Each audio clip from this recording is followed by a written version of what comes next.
Bismillahirrahmanirrahim. Assalamualaikum warahmatullahi wabarakatuh. Alhamdulillah alladzi arsala rasulahu bil huda wa dinil haqq liyuzhirahu 'ala ad-dini kullihi wa kafa billahi shahida. Asyhadu an la ilaha illallah wahdahu la syarikalah wa asyhadu anna Muhammadan 'abduhu wa rasuluh. Allahumma salli ala Sayyidina Muhammadin wa ala alihi wa ashabihi ajma'in. Bapak-bapak, ibu-ibu, jamaah yang dimuliakan Allah Subhanahu wa ta'ala. Alhamdulillah, kita bersyukur kepada Allah Subhanahu wa ta'ala. Kita masih diberi kesempatan oleh Allah Subhanahu wa ta'ala untuk bertemu. Mudah-mudahan pertemuan ini memberikan keteguhan iman dan amal soleh buat kita semua. Pertemuan yang melahirkan keberkahan dan mudah-mudahan pertemuan yang bisa menyelamatkan kita untuk dunia dan akhirat kita. Bapak-bapak, ibu-ibu, di dalam hadis riwayat Muslim dari Abu Hurairah, Rasulullah Shallallahu Alaihi Wasallam bertanya kepada para sahabat, yang membuat para sahabat tercengang dan salah pengertian. Rasulullah kemudian bersabda, "Atadruna mal muflis?" Apakah kamu tahu siapakah orang yang muflis itu? Orang muflis ini kita artikan orang yang bangkrut. Siapa orang yang bangkrut itu? Siapa orang yang bangkrut itu? Qalu, kemudian para sahabat menjawab, al-muflisu fina, orang yang bangkrut di tengah-tengah kami adalah man la dirham lahu wala mata', yaitu orang yang tidak punya dirham. Dirham ini kita tahu adalah uang perak, ya, keuangan, uang, wala mata'a, dan tidak punya perhiasan. Jadi para sahabat menjawab, orang yang bangkrut itu adalah orang yang man la dirham lahu wala mata'. Orang yang bangkrut itu adalah orang yang tidak punya uang dan tidak punya perhiasan. Kemudian faqala Rasulullah sallallahu alaihi wasallam, kemudian Rasulullah sallallahu alaihi wasallam bersabda, innal muflis, sesungguhnya orang yang bangkrut itu, min ummati, dari umatku, ya'ti yaumal qiyamah, dia datang pada hari kiamat, bisolatin, dengan membawa salat. Artinya dia datang pada hari kiamat dengan membawa pahala salat. Pahalanya dia kumpulkan dari sholat yang ia kerjakan. Wasiyamin. Dan dia datang pada hari kiamat dengan membawa pahala siyam. Pahala saum. Di sini tidak disebutkan saum wajib atau saum sunat. Jadi semua saum. Wasiyamin. Ini nakirah, ya. Dia datang juga pada hari kiamat dengan membawa pahala saum. Wazakatin. Dan dia datang pada hari kiamat dengan membawa pahala zakat. Dari hadis ini kita tahu, Bapak Ibu jemaah yang dimuliakan Allah, berarti dia datang pada hari kiamat ini dengan membawa pahala-pahala ibadah yang ia lakukan, baik salat, saum atau zakat. Wayati, dan dia pun datang, qad syatama hadza, sungguh telah mencaci ini. Nah, jadi selain amal soleh yang ia lakukan berupa sholat, saum, dan zakat, orang ini pun datang pada hari kiamat dengan membawa dosa. Qad syatama hadza, sungguh dia telah mencaci ini. Kita tahu mencaci itu adalah perbuatan dosa. Wa qadhafa hadza, dan dia menuduh ini. Nah, tidak hanya mencaci, wa qadhafa hadza, tapi dia juga menuduh. Ya, jadi ada orang yang dituduh oleh dia, ada orang yang dicaci oleh dia. Selain ibadah yang ia lakukan, dia juga mencaci, dia juga menuduh. Wa akala mala hadza, dan dia pun memakan harta ini. Artinya ada hal-hal yang ia makan berupa harta yang tidak halal. Wa akala mala hadza wa safaka dama hadza, dan dia pun mengucurkan darah ini. Jadi dia menuduh, dia mencaci, dia makan harta haram, bahkan dia membunuh. Wa daraba hadza, bahkan dia memukul ini. Ya, jadi ada mengucurkan darah dan dia pun memukul ini. Nah, sekali lagi, kata Rasulullah, orang yang muflis itu adalah innal muflisa min ummati, sesungguhnya orang yang muflis dari umatku ya'ti yaumal qiyamati bisalatin. Ia datang pada hari kiamat dengan membawa pahala salat, wa siyamin, pahala saum, wa zakatin, pahala zakat, wa ya'ti, dan dia pun datang qad syatama hadza, sungguh dia telah mencaci ini. Wa qadhafa hadza, dia sudah menuduh ini. Wa akala mala hadza, dia pun sudah makan harta ini. Wa safaka dama hadza, dia pun mengucurkan darah ini. Wa daraba hadza, bahkan dia pun memukul ini. Fayu'ta hadza min hasanatihi, maka diberilah yang ini dari kebaikannya. Wa hadza min hasanatihi, dan ini pun dari kebaikannya. Orang-orang yang dicacinya, orang-orang yang dituduhnya, orang-orang yang dimakan hartanya, orang yang dikucurkan darahnya, orang yang dibunuh olehnya, orang yang dipukul olehnya, maka itu diberikan pahala-pahala yang ia lakukan untuk orang itu. Fa in faniyat hasanatuhu, maka jika kebaikan yang ia lakukan itu pahalanya habis, qabla ayuqda ma'alaihi, sebelum diputuskan untuk dia, ukhidha min khotoyahum, maka diambillah dari dosa-dosa mereka. Orang yang pernah dituduhnya, orang yang pernah dicacinya, orang yang pernah dimakan hartanya, orang yang pernah dikucurkan darahnya, dan orang yang pernah dipukulnya itu, nah, kesalahan dia itu diberikan, kesalahan mereka itu diberikan kepada dia. Faturihat alaihi, kemudian dosa-dosa orang yang pernah dicacinya, dituduhnya, itu ditimpakan kepada dia. Tsumma turiha finnar, kemudian dia pun dilemparkan ke dalam neraka. Nah, ini Bapak Ibu jamaah yang dimuliakan oleh Allah Subhanahu wa taala.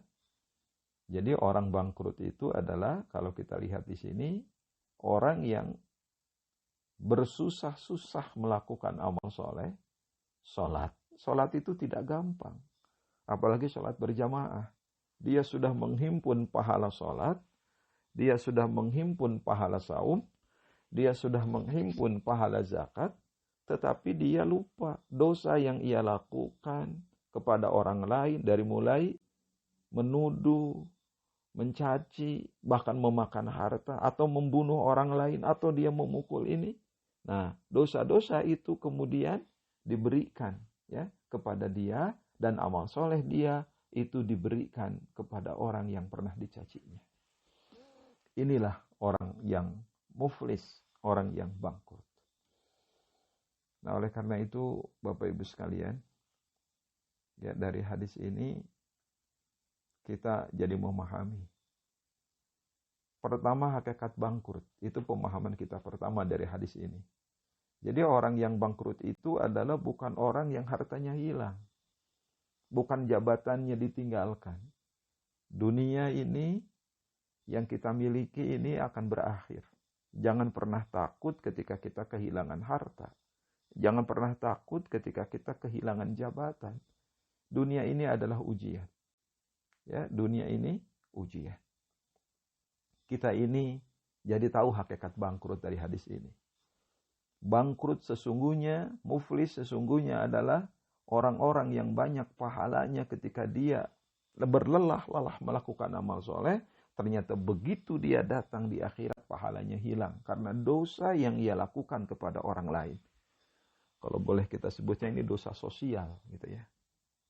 Bisa jadi kita banyak tahajud, kita banyak bersedekah, tapi ternyata tangan kita ketika kita menggunakan HP kita, handphone kita, ya, Kita masuk ke WA, ke grup, kita komentar, kita share berita-berita yang belum jelas, yang membuat fitnah untuk saudara kita, yang membuat gibah untuk saudara kita.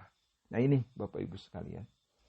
Jadi kita tahu hakikat bangkrut ya. Hakikat bangkrut itu bukan hilang harta kita, bukan hilang jabatan kita, tapi bangkrut sesungguhnya menurut Rasulullah adalah orang-orang yang banyak mengerjakan amal soleh di dunia ini, pahala sholat, pahala saum, pahala zakat, pahala yang lainnya, tapi dia hancurkan pahala itu dengan dosa sosial kepada orang lain. Wa na'udzubillahi min dzalik. Ini Bapak Ibu sekalian. Makanya ini juga memberikan sebuah perhatian kepada kita ya, bahwa kita harus tajarud di dunia ini dengan dunia. Ya, kita harus menguasai dunia, tapi kita dilarang mencintai dunia. Dunia ini akan kita tinggalkan. Kita ini akan berpisah dengan dunia. Makanya Rasulullah mengatakan, kun fid dunya ka'annaka gharibun aw 'abirus sabil. Jadilah kamu di dunia ini seperti orang asing atau orang yang sedang bepergian. Yang namanya orang asing itu tidak ada yang membawa, mohon maaf, perbekalan yang sangat banyak. Rumahnya tidak dibawa, jabatannya tidak dibawa. Yang ia bawa hanya ATM, yang ia bawa hanya pakaian sederhana. Atau kamu jadilah orang yang sedang bepergian. Ya orang bepergian juga sama. Dia hanya bawa koper. Nah inilah kehidupan dunia, jangan pernah kita cintai. Ya, kita ini harus menguasai dunia, tapi jangan dicintai dunia ini. Kita jadikan dunia ini sebagai wasilah kita untuk mendapatkan ridho Allah, untuk mendapatkan kebahagiaan kita nanti di akhirat kelak. Karena kehidupan sesungguhnya adalah di akhirat. Bapak-bapak, ibu-ibu jamaah yang dimuliakan oleh Allah Subhanahu wa taala. Jadi dari hadis ini sekali lagi yang pertama, kita memahami hakikat muflis, hakikat orang bangkrut. Hakikat orang bangkrut itu adalah orang yang banyak amal solehnya, dia berlelah-lelah melakukan amal soleh, tapi dia lupa dia juga punya dosa-dosa sosial, dosa kepada orang lain yang ia tidak mohonkan ampun kepada Allah dan mohonkan maaf kepada orang itu. Yang kedua, ibrah dari hadis ini, para sahabat, ya manusia kebanyakannya itu terjebak dengan hal-hal yang konkret, ya hal-hal yang nampak. Ketika Rasulullah bertanya, atadruna mal muflis, kamu tahu tidak siapa orang yang bangkrut itu? Kemudian para sahabat mengatakan, orang bangkrut itu di tengah kami adalah orang yang tidak la dirhamalahu wala mata. Orang yang tidak punya dirham dan orang yang tidak punya perhiasan. Ini artinya kita ini semua manusia ini sering melihat yang kasat mata. Ya. Yang adat, yang urf, yang duniawi gitu. Kita ini sering terjebak itu. Ya.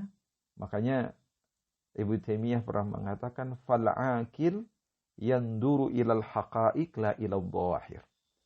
Orang yang berakal sempurna itu yanduru ilal haqa'iq. Dia mampu melihat kepada hakikat sebenarnya la ilal dhahir, dan ia tidak melihat kepada yang zawahir saja. Itu demikian. Makanya di dalam surat Ar-Rum, Allah Subhanahu wa taala mengingatkan kepada kita, manusia ini kebanyakannya taunya dari yang nampak-nampak saja. Wa'dallah la yukhlifullahu wa'dah. Walakinna aktsara nasi la ya'lamun. Janji Allah tidak pernah lalai, tidak pernah menyalahi janjinya. Walakinna aktsara nasi la ya'lamun, tapi manusia itu kebanyakannya tidak mengetahui. Bahkan ya'lamuna zahiran minal hayati dunya. Bahkan manusia itu taunya zahiran minal hayati dunya, yang nampak saja dari kehidupan dunia. Wahum 'anil akhirati ghafilun. Dan manusia itu lalai terhadap akhirat. Jadi bapak-bapak, ibu-ibu jamaah yang dimuliakan oleh Allah Subhanahu wa taala, dari hadis ini kita mengambil ibrah ya. Jadi kita sering terjebak dengan hal-hal yang bersifat zawahir, yang bersifat yang nampak-nampak itu. Maka kita hati-hati dalam menilai orang.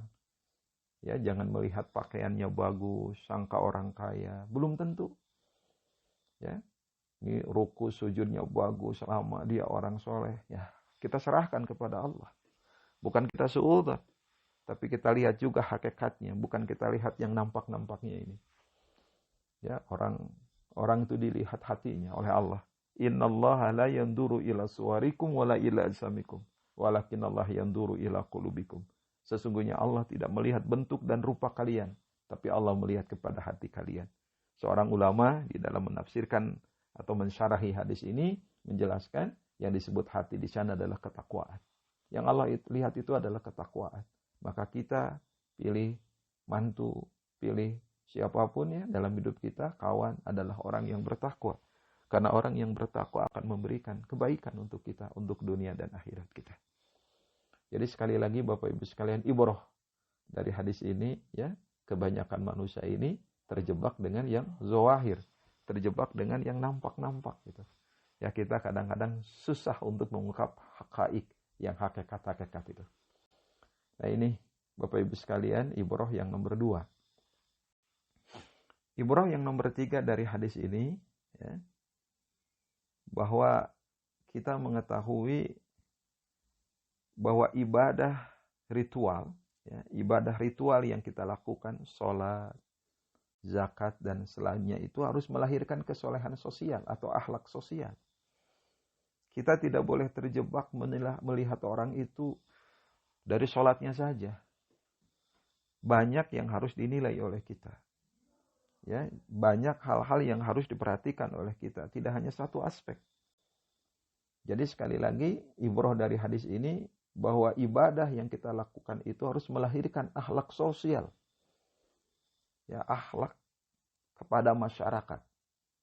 Di dalam kitab Adabul Mufrad, Imam Bukhari menuliskan satu hadis dari Abi Hurairah.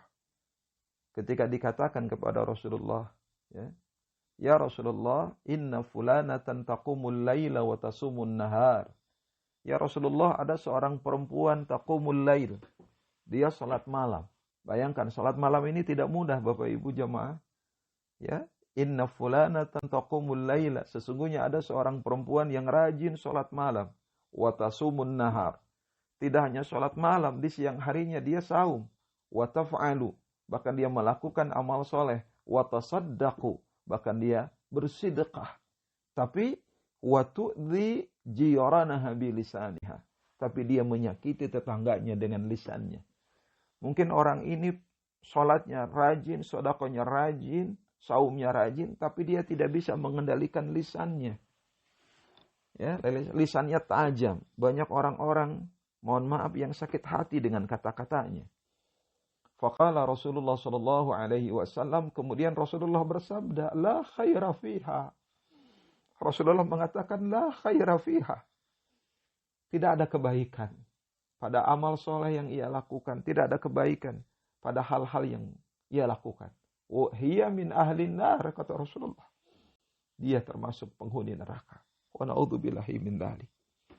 Bayangkan Bapak Ibu sekalian, sholat malam itu tidak mudah. Saum itu tidak mudah. Melakukan amal soleh itu tidak mudah. Sedekah itu tidak mudah. Tapi itu semua ia mohon maaf ya, ia hilangkan. Wa tu'dhi jiranaha bilisaniha. Kemudian dia menyakiti tetangganya. Rasulullah mengatakan la khaira fiha. Ini menggunakan la nafiyah lil jinsi ya, mengatakan la khaira fiha. Tidak ada kebaikan sedikit pun pada dia.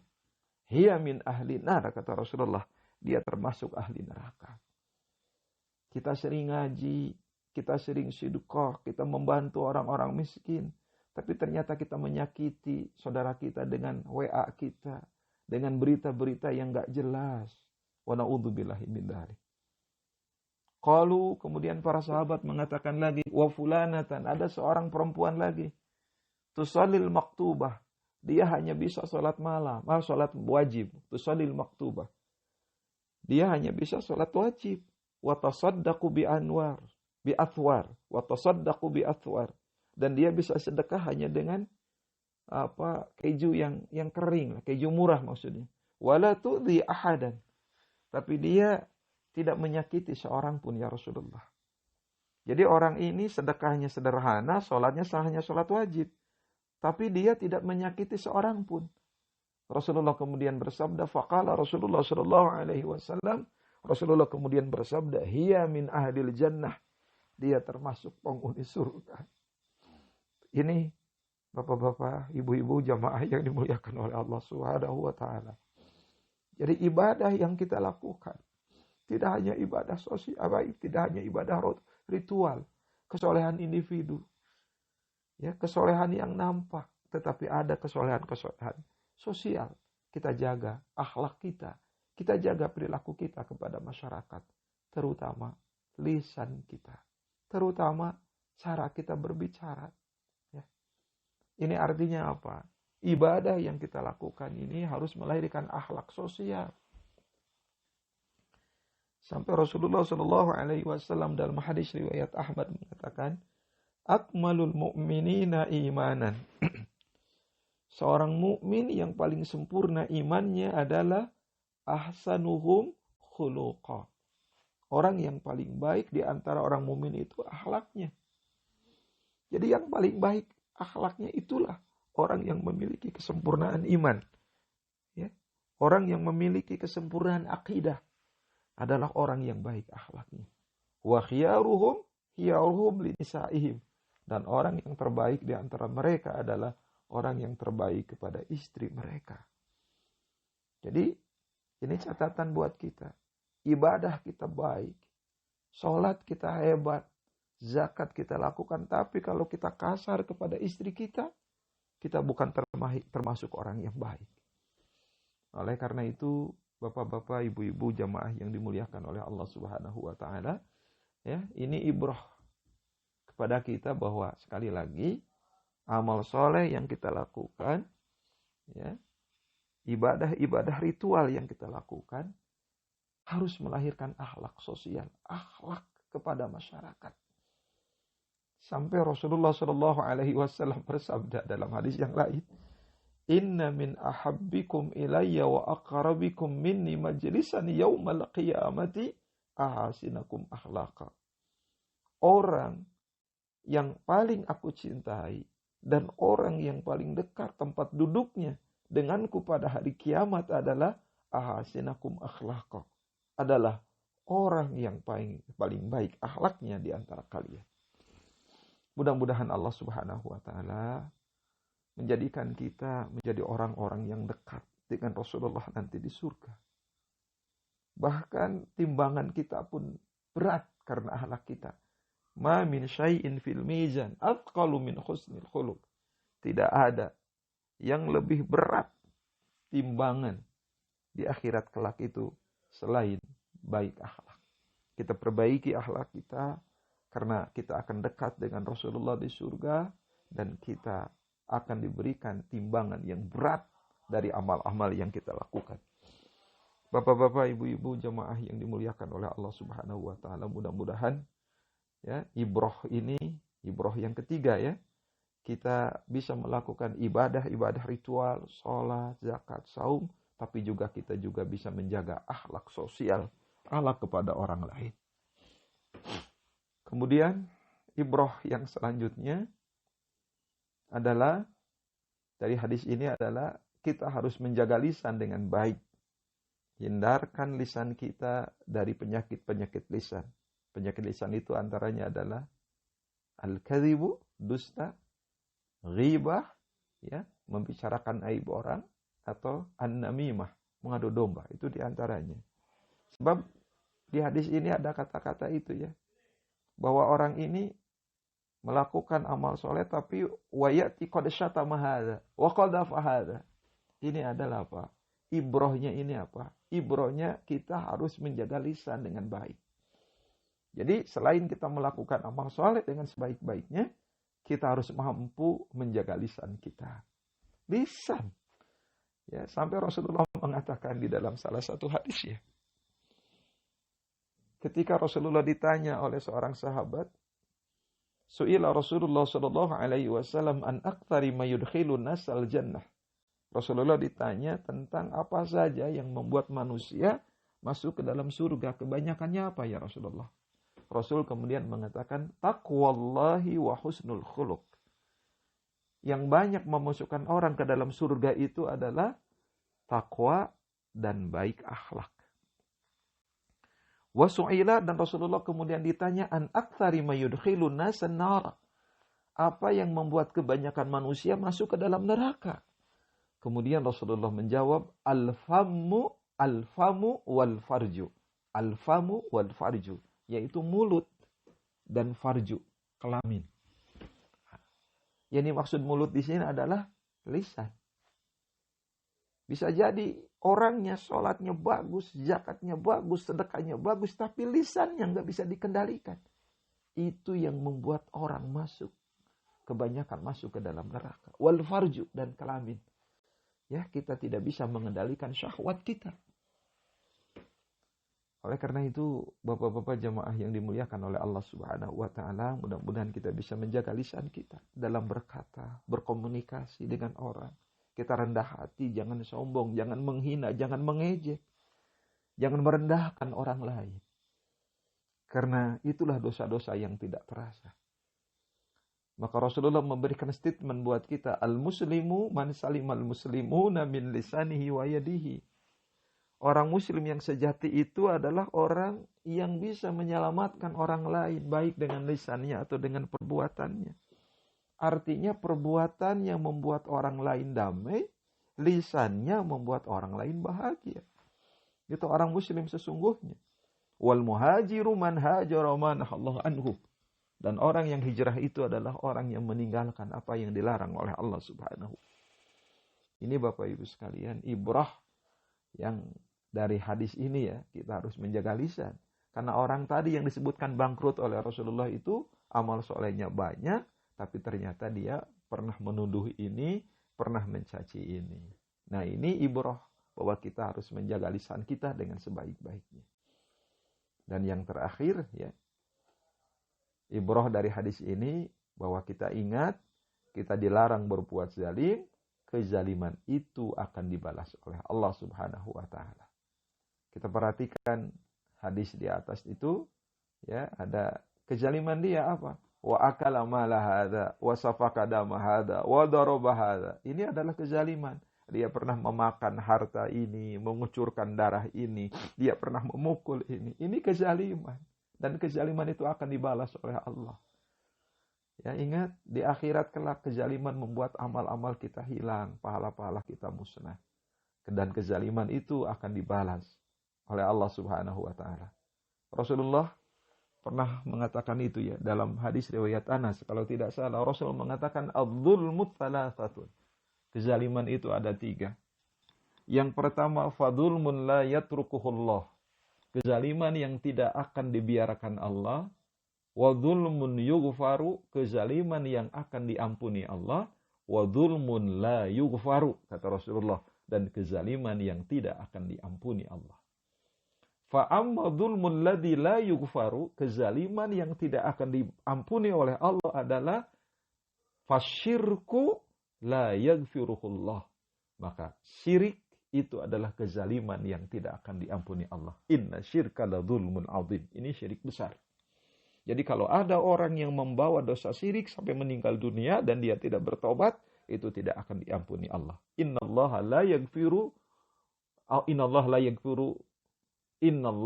yaghfiru ayyushraka bihi wa yaghfiru ma duna dzalik liman yasha.